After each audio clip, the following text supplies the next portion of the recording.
Hello there. Back in January, I promised you all that I would do a second video on how I evaluated the market. Now, you all know I'm a first-time entrepreneur. I've made no secret that I didn't come from the startup world, and Betty's is my first business. So with that in mind, when I started out and I had the idea for Betty's, I was extremely concerned that my idea just was not good or that there wasn't a real market need for it. So to understand if I was truly onto something, and to better formulate the concept and make sure I was meeting the needs of who our customers would be, I did market research. I mentioned in part one that I had done market research on women's healthcare and that I had identified a care gap in the transition from pediatrics into women's health.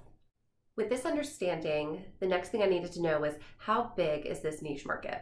For this, I used an exercise called TAM-SAM to identify the target market. TAM and SAM are both acronyms, TAM meaning Total Available Market, and SAM standing for Serviceable Available Market. So for this exercise, you start with TAM. TAM is essentially the maximum number of people that you would ever be able to serve. I started big by pulling national population data based on the 2017 census. You can find this on a number of sites, so just Google what you need.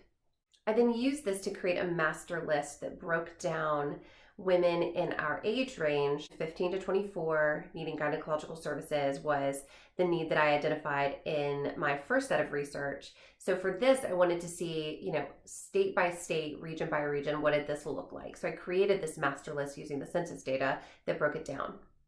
Okay, here are the numbers if you're interested. I'm just going to read them off.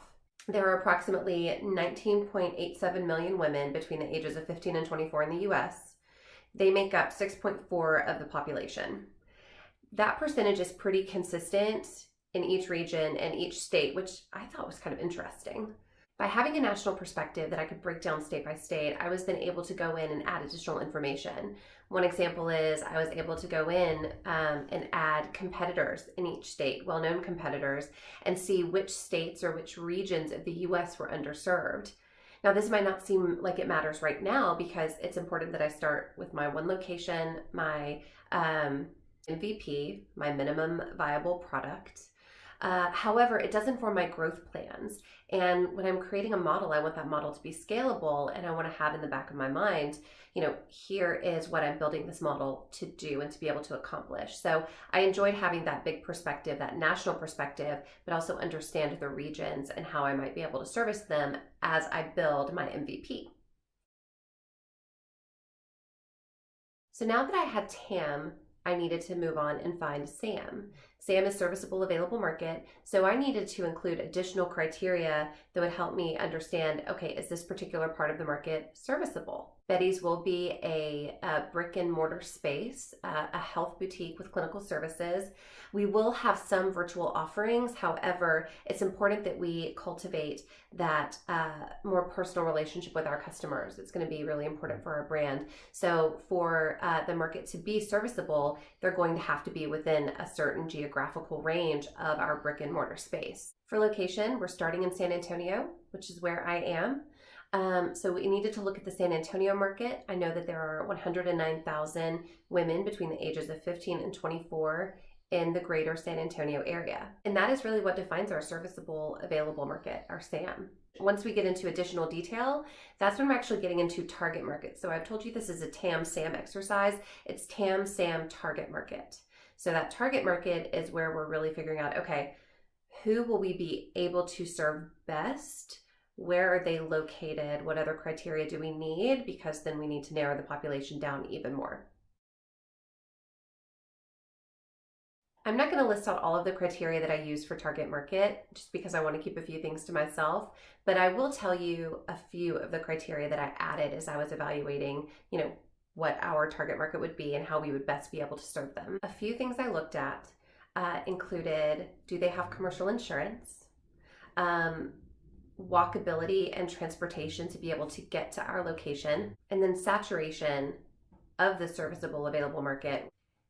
By looking at the market with that perspective, I was able to identify a few locations throughout town where we would want to have our first boutique. It also influences things like marketing strategy, things like building a referral network, checking out, the various schools that might be referral sources for us. It influences quite a bit once you get to that target market. So the exercise is important. I do want to add in a caveat here really quickly. I mentioned that having commercial insurance is a criteria I looked at. Affordability and making sure that we are serving women regardless of their income status is going to be important to our business model, and we have ways to address that. Please know that that's something that I am conscious of, and the partners that I'm talking to now and trying to bring into the business, that they're conscious of as well. Okay, well, that was just a very quick overview of how I approached market research, the second stage of market research. I think market research is incredibly important. It was the very first thing I did, these 2 steps in market research, to really see if I had an idea that was viable. I will make a recommendation. A friend in the tech startup world recommended to me a book called The Startup Owner's Manual by Steve Blank and Bob Dorff. The TAM stamp exercise that I walked you through is also included in this book. The process I used was one that I learned from my previous marketing work, and it was kind of validating to see that got included in this startup owner's manual. But the process that they use, again, is very similar, if not identical. And if you want a step-by-step guide as to how to approach market research from an entrepreneur's perspective, I would recommend that book highly.